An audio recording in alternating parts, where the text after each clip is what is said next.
ए आखिरे से लुह नुहा नुहे प्राय 5 वर्ष हेब एमिति निगुड़ुछि। सकाळ हेले परिवार कांदे शोइबा जाए। 2-4 खंड चिरा पाल चाଳରେ घोड़ा होइछि आउ पाल तले निस्तेज निर्विपाक होई ए व्यक्ति जनक पड़ी रहिछन्ति।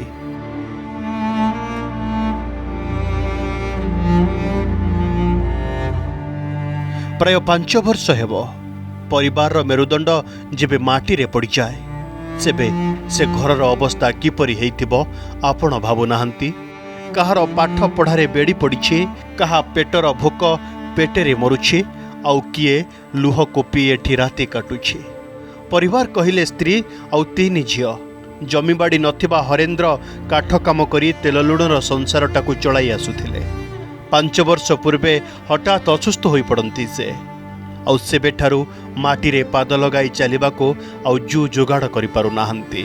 अजणा एक रोग तांकु सिना पंगु सजाई देछि, हेले ए परिवारटाकू अचल करि देछि।